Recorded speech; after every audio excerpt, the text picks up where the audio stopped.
Already హైకోర్టులో appeal చేయడం జరిగింది సార్. కానీ ఎంత దారుణం అంటే ఏ ఆధారం లేవని కూడా ఇక్కడ ఆర్డర్ ఇచ్చారు. ఇక్కడ ఆర్డర్ అంటే అధికారులు ఎవరు అధికారులు ఇక్కడ ఆర్డర్ ఇవ్వట్లేదండి. ఇక్కడ ఉన్నటువంటి చాలా ఇక్కడ రాజకీయాలు జరుగుతున్నాయి. ఆర్డర్ ఏమో అధికారులు కరెక్ట్గా చూసుకొని అన్ని చేసి ఉంటే ఇవాళ జరుగును, కానీ ఇక్కడ అది జరగట్లేదు సార్. ఎవరైతే అక్కడ ఉన్నటువంటి లాలూచిపడి ఇచ్చిన ఆర్డర్ మీద సంతకాలు పెడుతున్నారు తప్ప అధికారులు మాత్రం ఇచ్చేయట్లేదు. పాడేరు ఫరెవర్ న్యూస్, నిజం మాత్రమే, ప్రతి క్షణం మీకోసం.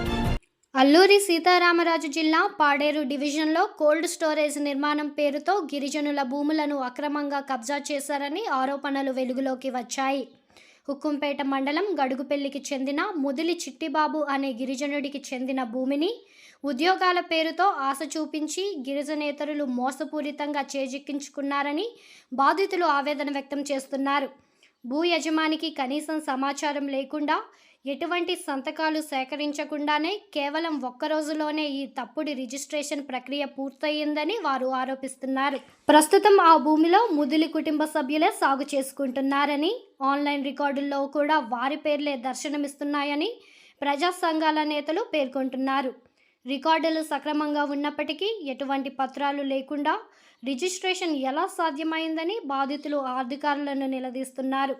ఈ అక్రమాలకు పాల్పడిన కబ్జాదారులతో పాటు వారికి సహకరించిన అధికారులపై కూడా కఠిన చర్యలు తీసుకోవాలని డిమాండ్ చేస్తూ పాడేరు ప్రజా సమస్యల పరిష్కార వేదికలో ఫిర్యాదు చేశారు. గిరిజనులకు న్యాయం జరిగే వరకు పోరాటం ఆపేది లేదని పీసా చట్టం అమలు కమిటీ డివిజన్ అధ్యక్షుడు దొండా ప్రసాద్ ఈ సందర్భంగా హెచ్చరించారు. హుక్కుంపేట మండలం గడుగుపల్లి గ్రామానికి సంబంధించిన భూ వివాదం అయితే ఏదైతే ఉందో ఆ భూ వివాదానికి సంబంధించి ఎవరైతే ముదిలి చిట్టుబాబు ముదిలి ముద్దాన కుటుంబానికి మాత్రం తీవ్ర అన్యాయం చేసిందండి పాంగి కళావతి అనే ఒక డిసిసి డీలర్ గారు.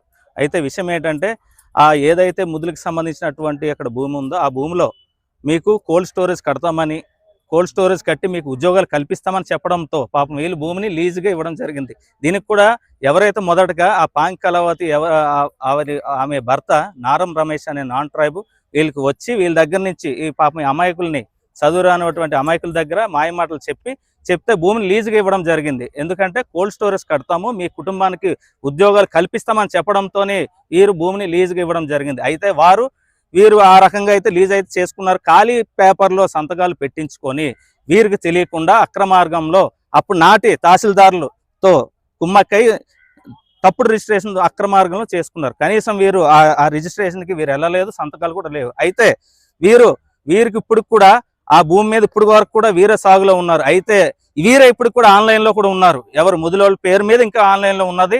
అయితే వీరికి సంబంధించి ఎవరైతే పాంగి కళావతి వీరి మీద సబ్ కలెక్టర్ గారు కోర్టులోని ఆవిడ కేసు నమోదు చేయడం జరిగింది. కోర్టులో వేస్తే ఆవిడ దగ్గర ఒక్క ఒరిజినల్ లేవండి, ఒక్క ఒరిజినల్ కూడా లేదు.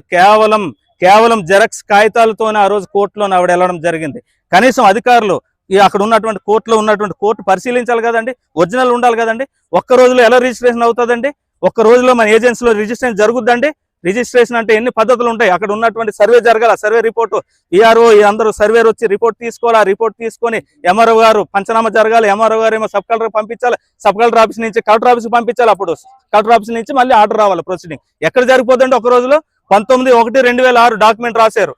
21/2006 ఒక్క రోజులో రిజిస్ట్రేషన్ జరుగుతుందండి ఏజెన్సీ ప్రాంతంలో? ఎంత దారుణం అండి. కనీసం అధికారులు గమనించరా? కోర్టు ఏ రకంగా మీరు తీర్పిస్తారండి? అమాయకులు అన్యాయం చేస్తారా?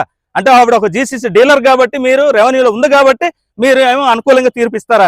అదే విధంగా మళ్ళీ మీరు అప్పీల్ చేస్తే అప్పీల్లో కూడా అదే విషయాలను కూడా పాపం వెళ్తే వీళ్ళకి అమాయకులకి అన్న గొంతు నొక్కేసి మీకు ఇష్టం వచ్చినట్టుగా తీర్పిచ్చేస్తారన్నట్టు మీ అధికారులు కాబట్టి ఏ రకంగా తీర్పిచ్చేస్తారండి? ఇదేం పద్ధతి అండి? ఇప్పుడు కూడా వీళ్ళ సాగులు ఉన్నారు భూమి మీద, తీర్పు మాత్రం వాళ్ళకి అనుకూలంగా ఇచ్చారు. ఇప్పుడు వీళ్ళకి ఇంత అన్యాయం చేశారు. ఇప్పుడు దీనికి ఎలాగంటి పరిష్కారం? కాబట్టి ఆదివాసీ సంఘాలుగా చెప్తున్నాం, మీరు ఇచ్చినటువంటి తీర్పుని వెనక్కి తీసుకోవాలి, లేదంటే దీని మీద ఉద్యమాన్ని ఉధృతం అయితే మాత్రం ఖచ్చితంగా జరుగుతుంది. ఆ ల్యాండ్లోని నారం రమేష్ అన్నవాళ్ళు అక్కడ లేజ్లోని తీసుకొని పరిధానంలోని మీకు జాబులు ఇస్తామని తీసుకొని ఆ ల్యాండ్ని మేము జాబులు అనేసరికి మేము ల్యాండ్ ఇచ్చాం తప్ప ఈ క్యూరియాసిటీ అనే దానికి మేము ఇవ్వలేదు. కానీ అందులో జాబ్ ఇవ్వకుండా మాకు రిజిస్ట్రేషన్ అనేది అయితే ఎంఆర్ ఆఫీస్లో కానీ ఎక్కడికని మేము వెళ్ళలేదు. రిజిస్ట్రేషన్లోని సంతకాలు కూడా మావి లేవు. కానీ అక్కడ ఉద్యోగాలు అన్న దాంట్లో మాత్రం ఇవ్వలేకపోయి అలాగండి. మేము 2006 నుంచి సాగుబడి మేమే చేసుకుంటూ ఉండేవాళ్ళు. చేసిన తర్వాత అప్పుడు ఆవిడ దొంగ రిజిస్ట్రేషన్ చేసుకొని ఇది మాది అని ఆవిడ ఈ పోలీస్ స్టేషన్లో కానీ ఇలా ఈఎంఆర్ ఆఫీసులోని ఇలాగ రకరకాల పరిధిలోని స్టేషన్లు ఇవే మాకు నడిపిస్తుంది తప్ప మాకు అదేం తెలియదు. కాకపోతే మేము ఇచ్చింది అయితే జాబ్ నిమిత్తంలోనే మేము ఇచ్చాం. కానీ మాకు అది పూర్తిగా అందుబాటు లేదు. ఆ భూమి అయితే మాదే. దాంట్లోని సరైన ఈ అధికారులు వీరందరూ దాంట్లోని పాల్పంచుకోవాలని మేము కోరుకుంటున్నాం.